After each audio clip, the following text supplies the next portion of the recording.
This person is losing you, and they cannot handle it. At first, it does not look dramatic. Nothing explodes. No loud confession appears. No clear goodbye is spoken. Everything happens quietly, behind the surface, where thoughts loop and emotions turn inward. On the outside, they may look calm, controlled, even detached. But inside, something is collapsing. They feel it, even if they do not understand it. A pressure, a tightening, a fear they cannot name.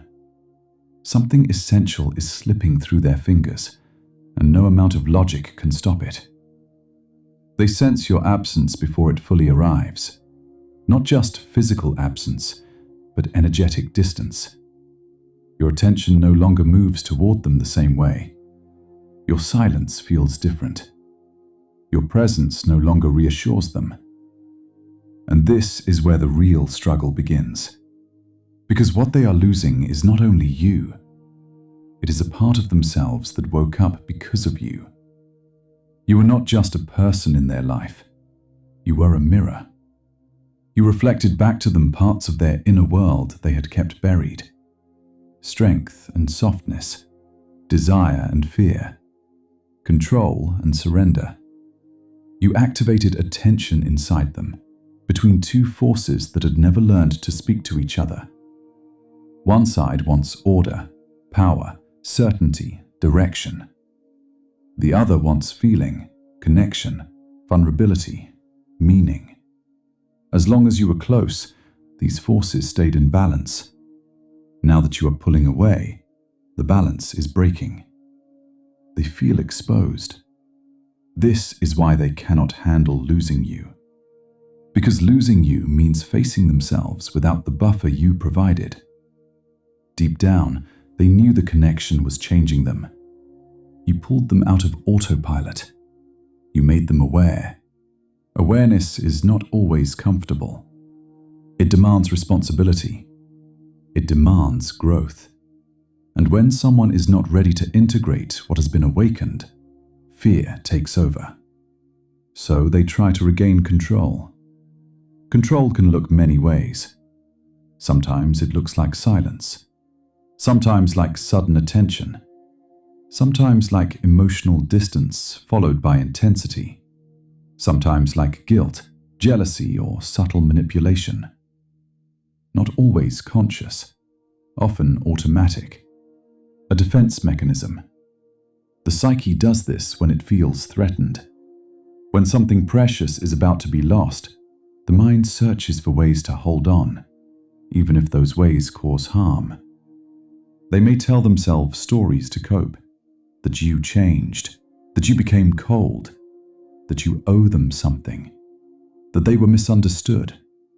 These stories are not the truth, they are shields. Without them, they would have to face the deeper truth, that they depended on you to stay whole. What they are experiencing is not just heartbreak. It is identity shock. Where they feel loss as collapse, you feel it as clarity. Distance has helped you hear your own inner voice again. You have started to sense where you gave too much, where you shrank, where you waited. You are no longer trying to stabilize their inner world at the cost of your own. This shift is subtle but powerful, and they feel it instinctively. Your energy no longer revolves around them. That is what frightens them the most. When someone loses emotional dominance, the psyche reacts strongly, especially if that dominance was never acknowledged consciously. They may not say, "I needed you." Instead, they act out. They test. They provoke. They watch to see if you will still respond, if you still care, if you still orbit them. Because if you stop responding, something inside them must change, and change feels like death to an unintegrated self. There is also grief, real grief. They are mourning the version of themselves that existed when you were close. The version that felt more alive, more grounded, more seen. Losing you means admitting that they did not know how to hold that version on their own. That hurts the ego. It hurts the identity they built to survive. So they resist acceptance. They may fantasize about control over your future, not because they want to own you, but because the idea of you belonging elsewhere confirms their loss.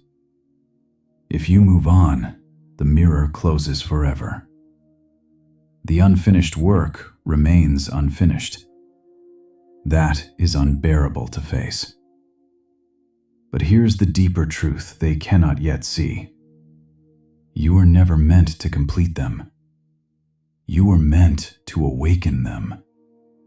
Awakening is not the same as staying. Your role was to bring unconscious patterns to the surface, to reveal the imbalance, to activate growth. Whether they choose to grow is beyond your control, but the awakening has already happened. That is why they cannot simply forget you. That is why your absence echoes louder than your presence ever did. You are no longer trying to save them from themselves. And this is where the dynamic truly shifts. When one person stops carrying the emotional weight for two, the other is forced to confront what they avoided. This confrontation can lead to growth or to deeper defense. Either way, it is not yours to manage anymore. Your withdrawal is not punishment. It is alignment. You are stepping into a state where your inner forces speak to each other, where intuition and strength cooperate, where you no longer betray yourself to maintain connection. This balance feels unfamiliar at first, but it is real. It is earned. They sense that you are changing, even if they cannot explain how. They feel you slipping out of the old pattern, and because they built part of their identity around that pattern, they feel destabilized. This is why they cannot handle losing you. But losing you does not mean you disappear. It means the version of you that abandoned yourself for connection is gone. What remains is someone who knows their worth, their limits, their inner authority. Someone who no longer confuses intensity with intimacy, or attachment with love. Someone who understands that connection should not cost the self. And this realization changes everything. Whether they rise to meet that change or fall away from it is not your responsibility. Your only task is to remain honest with yourself, to not return out of guilt, to not shrink out of fear, to not confuse longing with destiny.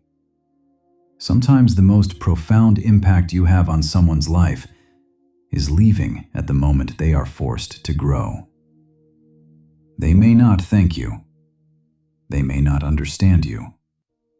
They may even resent you. But deep down, beyond the defenses, beyond the stories, beyond the fear, they know something true. You were not just someone they loved. You were the turning point. And that is why losing you feels unbearable, because it marks the end of who they were and the beginning of who they must become. The process they are experiencing right now is ancient and recurring. Humans have always struggled with this particular kind of loss, the kind that strips away pretense and forces confrontation with the raw self. What makes this especially difficult is that modern life offers countless ways to avoid such confrontation. Distractions abound. Narratives multiply. The pain can be postponed, reframed, projected elsewhere. But postponement is not resolution. The wound remains, waiting beneath the surface activity. They might fill the space you occupied with motion. New pursuits, new people, new projects. anything to avoid the stillness where your absence becomes undeniable. But motion without direction is exhausting. Eventually, the body demands rest, and in rest, the truth catches up. You are still gone. The reflection is still broken. The self is still fractured. This is the crisis point, where avoidance fails and reality insists. Some people break open here, others build higher walls. The difference lies not in strength or weakness, but in readiness. Growth requires a certain surrender, a willingness to not know, to not control, to trust the process of becoming. If they are not ready for that surrender, they will choose the wall. And you cannot tear it down for them. You can only witness it from the outside, with compassion, and keep walking your own path. Because your path has changed too. You are no longer the person who entered this connection. That version of you carried different wounds, different fears, different illusions about what love required. Through this relationship, those illusions were tested. Some shattered. Others revealed themselves as deeper truths. Either way, you learned. And learning changed you at a cellular level, in ways you are still discovering. You now recognize patterns you once participated in unconsciously. You see where you gave away power in exchange for proximity, where you silenced your intuition to maintain peace, where you performed a version of yourself that felt safer than the real thing. These recognitions are not comfortable. They require you to take responsibility for your part in the dynamic, to acknowledge that you chose this, even if the choice was made from a wounded place. But responsibility is not the same as blame. Understanding your role in creating the pattern does not mean you deserved mistreatment or that you should have stayed. It simply means you have become conscious. And consciousness changes the game entirely. From this new vantage point, you see them differently too. Not as the villain in your story, but as another human struggling with their own unintegrated parts.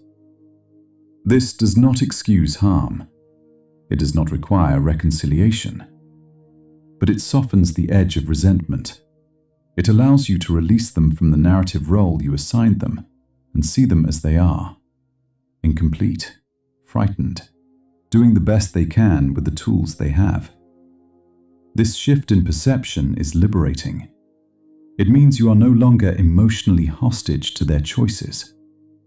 Their growth or stagnation, their happiness or suffering, their understanding or denial, none of it determines your worth or your path forward. You can wish them well from a distance. You can hope they find what they need. But you do not need to be the one who provides it. And this, finally, is what they cannot handle. Not just losing you, but losing the power to define you. Losing the certainty that you will return. Losing the fantasy that enough time or the right words will restore what was. You have become unknowable to them in a way that threatens every assumption they held about the relationship. They thought they knew you. They thought they understood what you needed, what you would tolerate, where your boundaries were. They built a version of you in their mind that fit comfortably within their worldview. But that version is dissolving. The real you, the one who has been growing in the space created by distance, does not match the image they held. And they do not know how to relate to this stranger who wears your face. This is disorienting for them. It challenges their sense of reality. If they were wrong about you, what else might they be wrong about? The question is too big, too destabilizing, so they resist it. They cling to the old story. They insist on the version of you that makes sense within their framework. But you are no longer available to play that role. And your refusal, quiet as it is, speaks louder than any argument ever could. You have become the embodiment of their unlived life. The road not taken. The self not integrated. Every time they think of you, they are reminded of what they feared to become. Not because you are perfect or because you have it all figured out, but because you made a choice they could not make. You chose yourself. You chose growth over comfort. You chose the unknown over the familiar prison. And that choice, more than any words or actions, is what they cannot forgive. Because it holds up a mirror they are not ready to look into. It asks a question they are not ready to answer. It demands a reckoning they are not prepared to face.